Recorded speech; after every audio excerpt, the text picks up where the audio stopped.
Morning. Subject math कक्षा 11 का पहला चैप्टर है समुच्चय, जिसको अंग्रेजी में सेट कहते हैं। तो ये पहला चैप्टर ये कक्षा 11 का हम स्टार्ट कर रहे हैं। इसमें सबसे पहले हम देखेंगे समुच्चय की परिकल्पना। जिस प्रकार इसको अंग्रेजी में सेट कहते हैं, तो सेट का परिकल्पना क्या हो गई? समूह, संग्रह या ढेर। तीनों शब्द एक ही हैं, समूह, संग्रह या ढेर। शब्द गणित में समुच्चय शब्द का प्रयोग किया जाता है।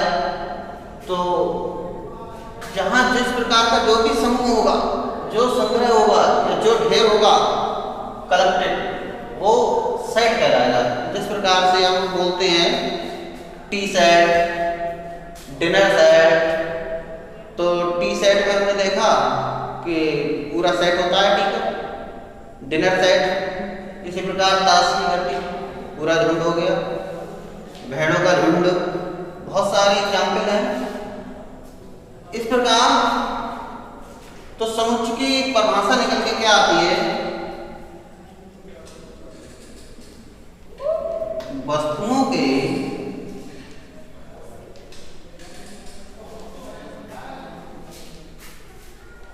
सुपरिभाषित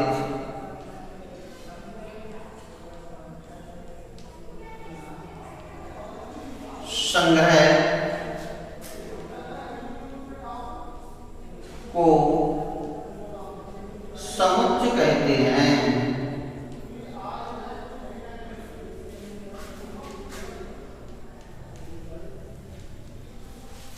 इस प्रकार समुच्चय की जो परिभाषा हो गई, वस्तुओं के सुपरिभाषित संग्रह को, किसी भी प्रकार की कोई भी वस्तु हुई और वो कलेक्टेड इकट्ठी हैं, तो उसे हम समुच्चय बोलेंगे। अब जैसे मान लीजिए कहा जाए कि कक्षा 11 के गणित विषय में पढ़ने वाले अच्छे छात्रों का समूह, तो ये क्या होगा? ये क्या समुच्चय होगा? कक्षा 11 है आपकी और इसके हम कहें कि अच्छे पढ़ने वाले छात्रों का समूह, तो ये समुच्चय होगा? नहीं होगा। क्यों नहीं होगा? क्योंकि हम नहीं ये कह सकते कि कौन छात्र अच्छा है पढ़ने में और कौन छात्र खराब है। अब हम कहें कि कक्षा 11 के समस्त छात्रों का समूह, तो वो क्या कहलाएगा? वो समुच्चय कहलाएगा। समस्त का मतलब क्या आ गया? वो पूरा संग्रह हो गया, पूरा ढेर हो गया, पूरा समूह हो गया।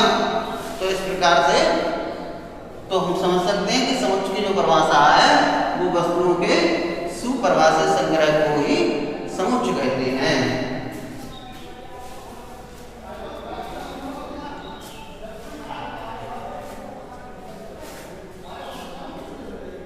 अब हम कहें प्रतीकात्मक भाषा में, प्रतीकात्मक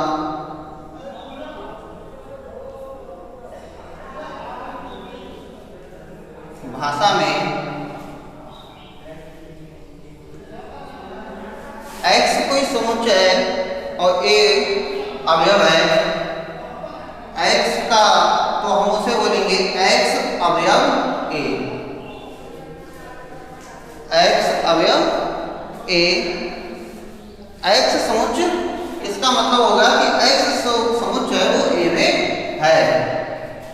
तो प्रतीकात्मक भाषा में हम बोलेंगे x अवयव a, और यदि नहीं है, यानी लिख सकते हैं हम x समुच्चय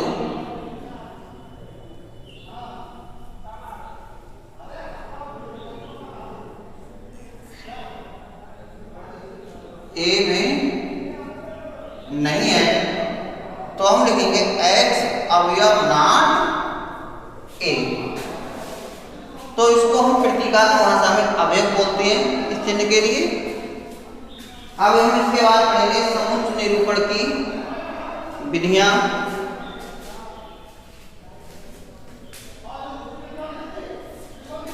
समुच्चय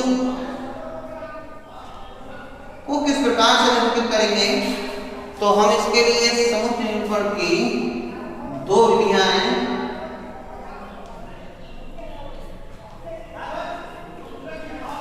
समुच्चय निरूपण की दो विधियां हैं।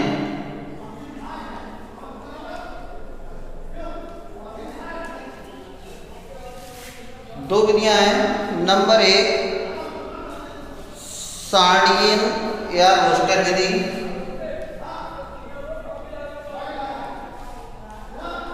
सारणी या रोस्टर विधि।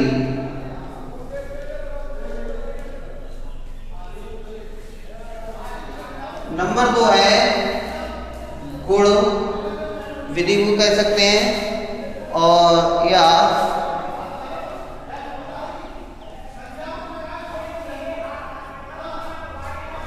गुण विधि या निर्माण विधि।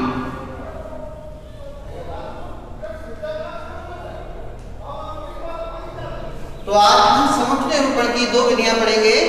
नंबर 1 सारणी या रोस्टर विधि भी कह सकते हैं। पेपर में दोनों प्रकार से क्वेश्चन आ सकता है कि सारणी विधि बताइए या रोस्टर विधि बताइए। इसी प्रकार सेकंड है अपना गुण विधि या निर्माण विधि।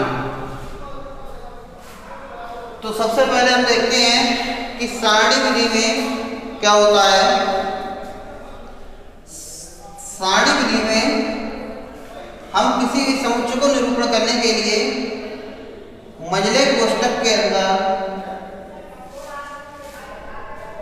अल्पविराम का प्रयोग करते हुए लिखते हैं। चाहे इसकी परिभाषा नोट कर सकते हैं।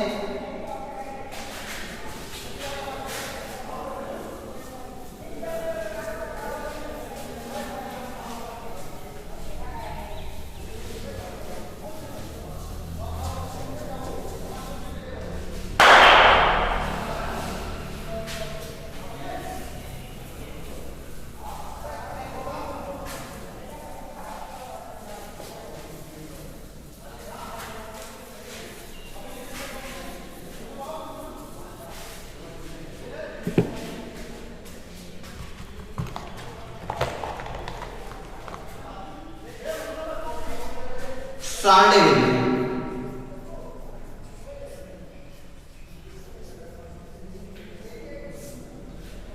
परिभाषा देखते हैं इसकी क्या है। इस विधि में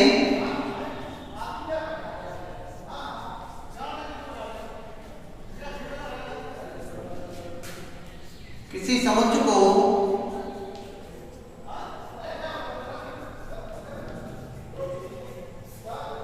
मंझले कोष्ठक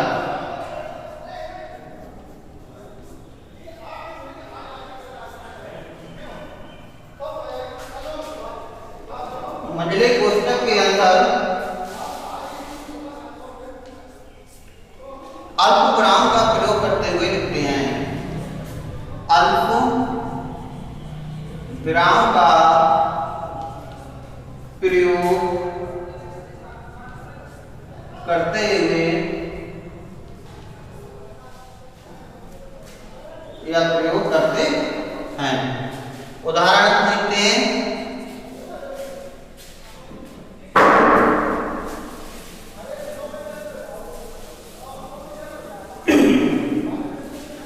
उदाहरण है सबसे पहला हमारा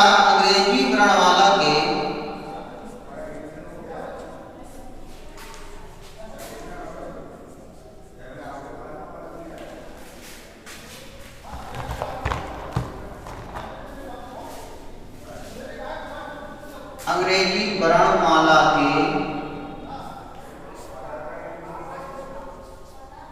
स्वरों का समूह।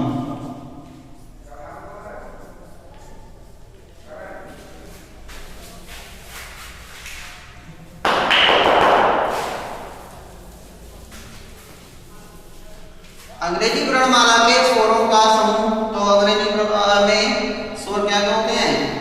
सबसे पहले हमने बताया था कि इस विधि में मंझले कोष्ठक का प्रयोग करेंगे। तो मंझला कोष्ठक हो गया और अंग्रेजी वर्णमाला के अक्षर हो गए ए, ई, आई, ओ, यू। फिर क्या लंबी कोष्टक 1। तो ये है हमारे समुच्चय को लिखने की विधि। दूसरा एग्जाम्पल एक और ले सकते हैं।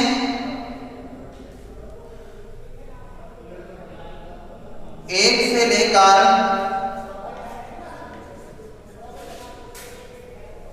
10 तक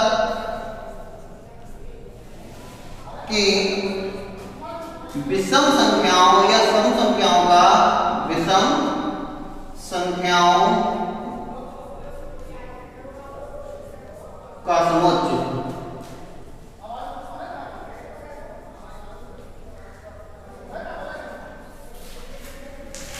तो क्या हो जाएगा, एक से लेकर वही मंझली ब्रैकेट लगाएंगे।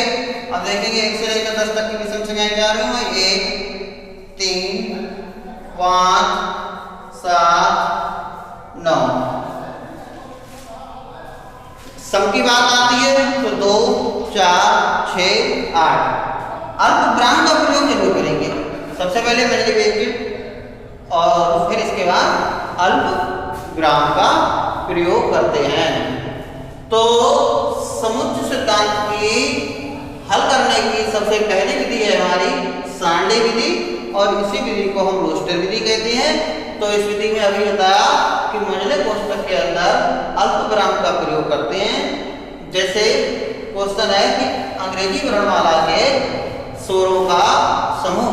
तो अंग्रेजी वर्णमाला में स्वर हो गए ए ई आई ओ यू, तो इन्हें मंझली ब्रैकेट लगाएंगे और अल्पविराम का इनके बीच में प्रयोग करेंगे। अब इसके बाद हम दूसरी विधि पढ़ेंगे, गुण विधि।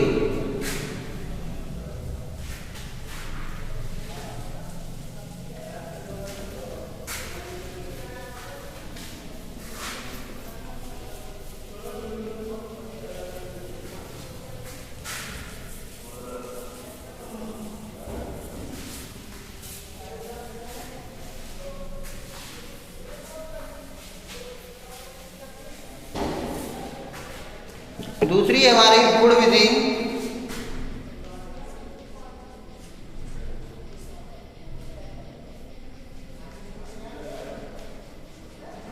या समुच्चय निर्माण विधि। समुच्चय निर्माण विधि बहुत ही उपयोगी विधि है और अन्य चैप्टरों में भी इसका उपयोग है। जैसे हम कक्षा 9 10 11 12 में प्रायिकता प्रोबेबिलिटी चैप्टर पढ़ते हैं तो उसमें भी समुच्चय का उपयोग कई जगह है। तो इन विधियों का ध्यान से सुनेंगे। तो गुण विधि, गुण विधि में क्या है, इस विधि के द्वारा समुच्चय को, इस विधि में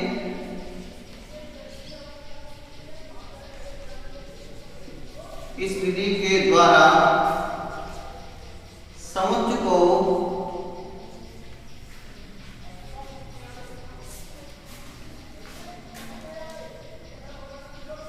समुच्चय के अवयवों का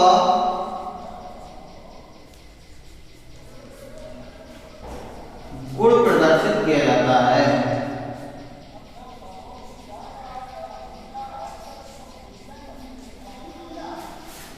गुण प्रदर्शित किया जाता है।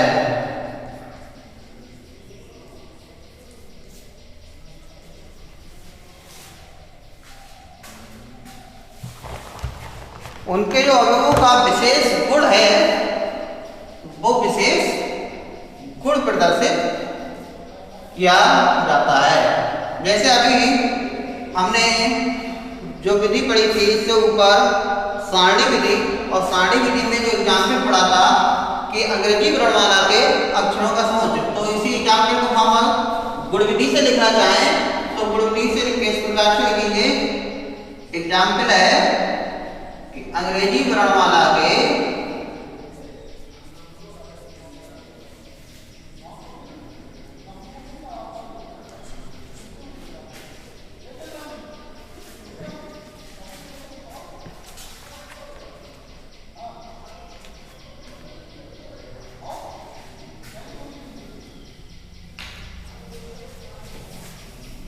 अंग्रेजी वर्णमाला के अक्षर क्या थे,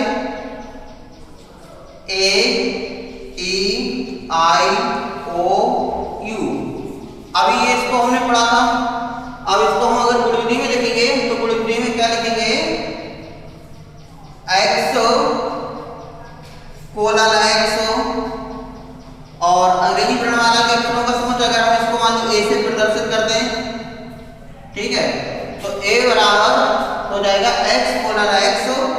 अंग्रेजी इसका गुण क्या है, ये इसका गुण है कि ये अंग्रेजी वर्णमाला के अक्षर हैं, तो हम यहाँ लिख देंगे x कोलन x अंग्रेजी वर्णमाला के अक्षरों का समुच्चय। x कोलन x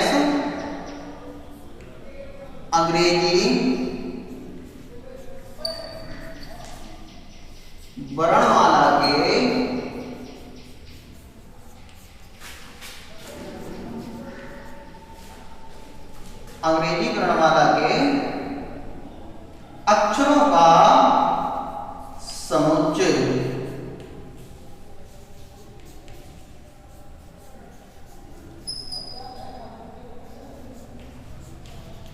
इसको x कोलन x पढ़ेंगे या x कोलन x इस प्रकार से लिख सकते हैं, x कोलन x अंग्रेजी वर्णमाला के अक्षरों का समुच्चय।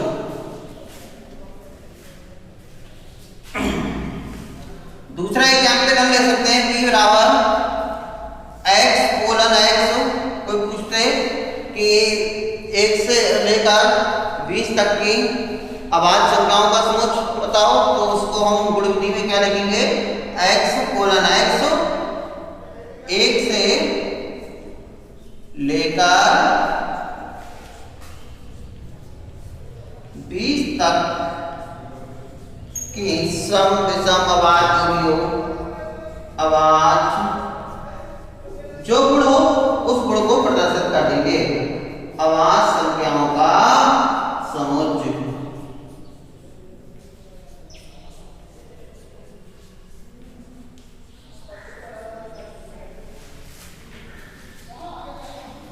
तो इस प्रकार से ये क्या है, गुण विधि है।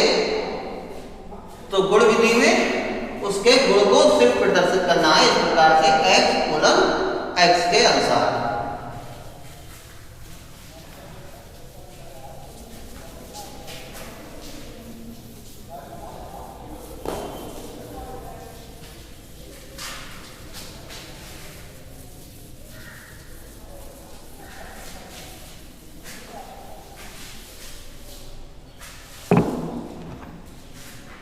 एक नोट है, नोट पॉइंट, किसी भी अवयव को समुच्चय में एक नोट पॉइंट है, किसी भी अवयव को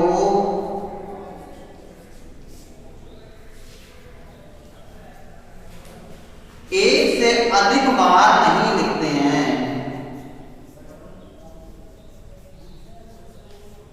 एक से अधिक बार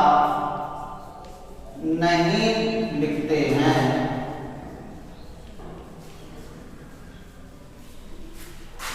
एक से अधिक बार नहीं लिखेंगे, जैसे 0 0 2 2 2 1 4 5 5 6 ये है। तो ये इसका जो तरीका है वो लिखने का गलत है, रॉन्ग। इसका लिखने का तरीका है, हमने क्या बोला अभी नोट पॉइंट में, किसी भी अवयव को एक से अधिक बार नहीं लिखते हैं, तो एक से अधिक बार नहीं लिखेंगे, क्या आ जाएगा 0 1 2 4 5 6।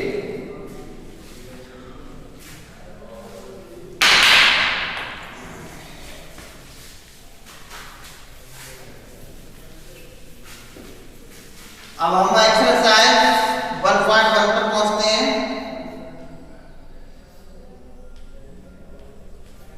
एक्सरसाइज 1.1 में पहला क्वेश्चन है संकेतन का प्रयोग निम्न कथनों को लिखो। संकेतन का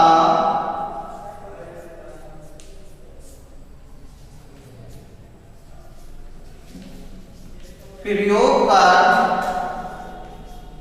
निम्न कथन को लिखिए।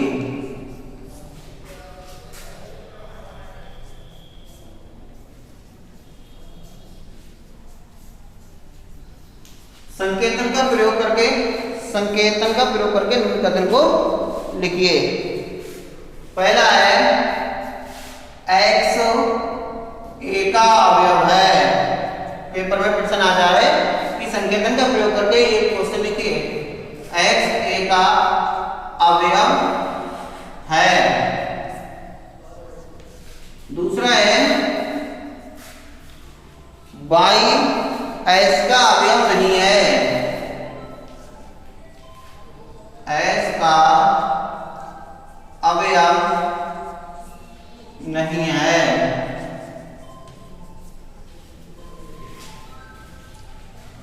तीसरा है x y m के अवयव हैं।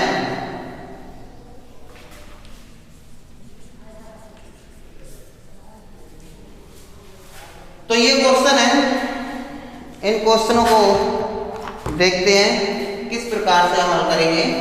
x a का अवयव है तो इसको हम देखिए, पहले का आंसर हो गया x a का अवयव है तो प्रतीकात्मक भाषा में अभी पता चला, प्रतीकात्मक भाषा में भी लिखना है किस प्रकार। x अवयव है तो अवयव का चिन्ह लगा दो a, तो ये हो गया x a का अवयव है। दूसरा y s का अवयव नहीं है। y अवयव नहीं है तो नाट का चिन्ह हो जाएगा, ये आप हो गया अवयव नाट। y s का अवयव नहीं है। तीसरा है x y m के अवयव हैं। x लिखा, y लिखा और अवयव किसके हैं ये m के, तो अवयव का चिन्ह और m, x y m के अवयव हैं। तो ये पहला क्वेश्चन था एक्सरसाइज का। प्रतीकात्मक भाषा में इसको लिखना है, 1 नंबर में आ सकता है 311 में। x a का अवयव है तो x अवयव a नहीं है तो नाट का चिन्ह।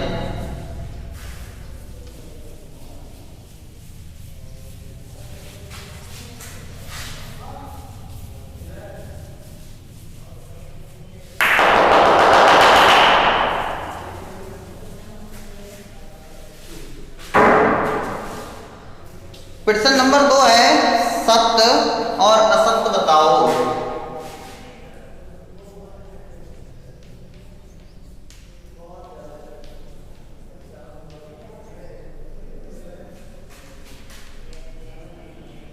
सत्य और असत्य बताइए। 3 अवयव 2 3 5। पहला है 3 अवयव 2 3 5। 7 अवयव 3 4 5। 3 4 5। तो ये हमें इसमें छांटना है कि सत्य और असत्य। तो पहला देखते हैं 3 अवयव 2 3 5, यानी कि इसका अर्थ ये हुआ कि 3 जो ये है वो इस समुच्चय में सम्मिलित है या नहीं है। तो हम देख रहे हैं 3 जो है वो इस समुच्चय में, इस ढेर में, इस संग्रह में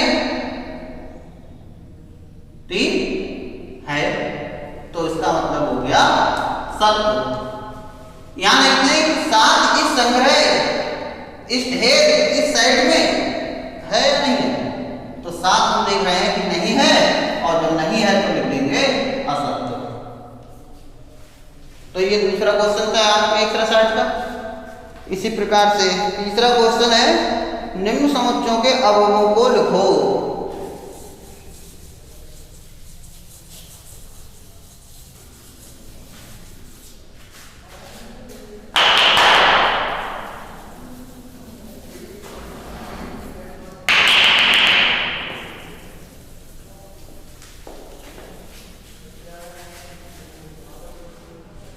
निम्न समुच्चयों के क्वेश्चन क्वेश्चन नंबर 3,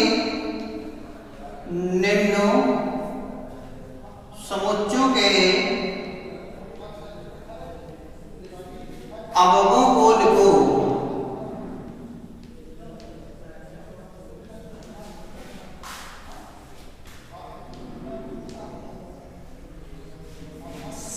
समुच्चयों के अवयवों को लिखो।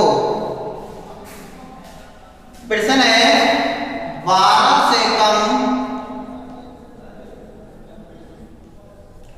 सम संख्याओं का समुच्चय।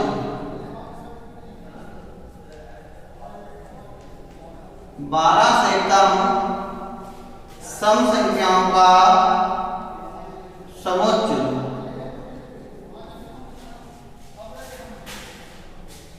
समुच्चय के अवयवों को लिखना है तो सबसे पहले हम ये भूलेंगे नहीं, कंजूगेट ब्रैकेट का प्रयोग करेंगे।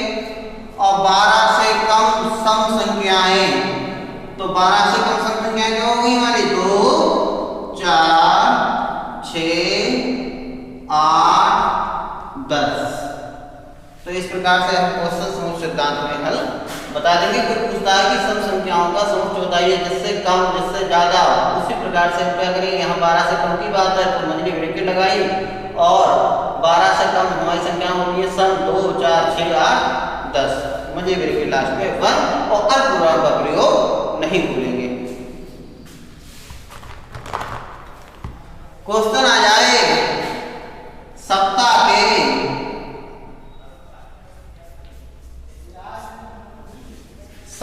के दिनों का समुच्चय।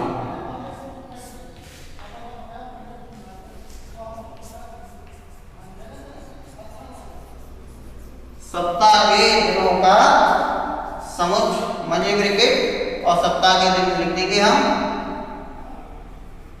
सोमवार। अब अल्पविराम मंगलवार, अल्पविराम नहीं बोलेंगे, बुधवार, गुरुवार,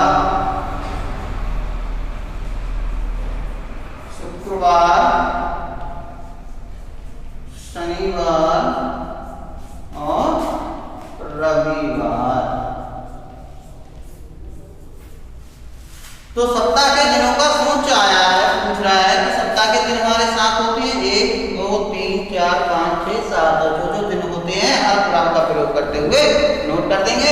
इसी प्रकार से कोई पूछने लगे कि वर्ष के महीनों का समुच्चय नोट करिए या बताइए, तो वर्ष के मंझली ब्रैकेट लगाइए, और वर्ष के महीने जो होते हैं जनवरी, फरवरी, मार्च, अप्रैल, मई, जून, जो 12 महीने भी उस मंझली ब्रैकेट में अल्पविराम का प्रयोग करते हुए नोट कर देंगे। एक क्वेश्चन और देखिए,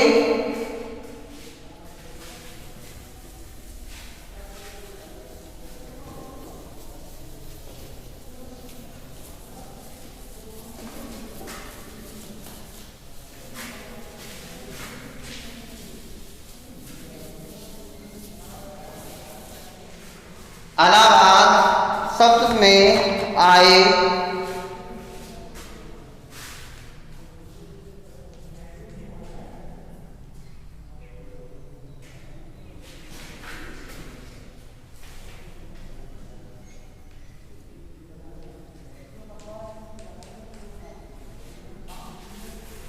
अलाहाबाद शब्द में आए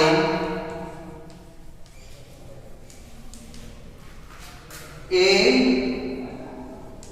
स्वरों का समुच्चय,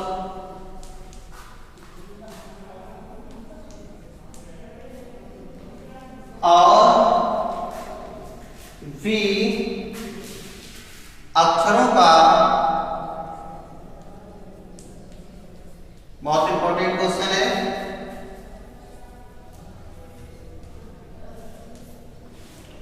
बी अक्षरों का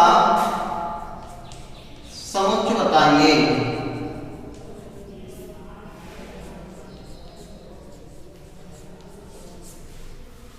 अलाहाबाद शब्द में आए स्वरों का समुच्चय और बी अक्षरों का समुच्चय बताइए। सबसे पहले कह रहा है ए स्वरों का समुच्चय, ए स्वरों का समुच्चय, स्वरों का समुच्चय।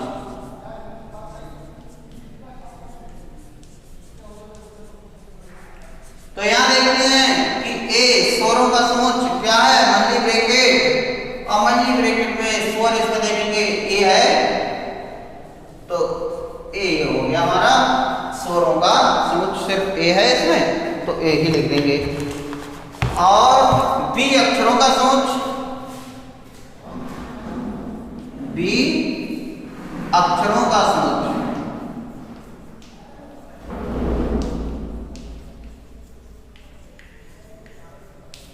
बी अक्षरों का समुच्चय देखेंगे। अक्षर कौन कौन हो गए, अक्षर ए, एल, एच, वी और डी, ये अक्षर हो गए हमारे।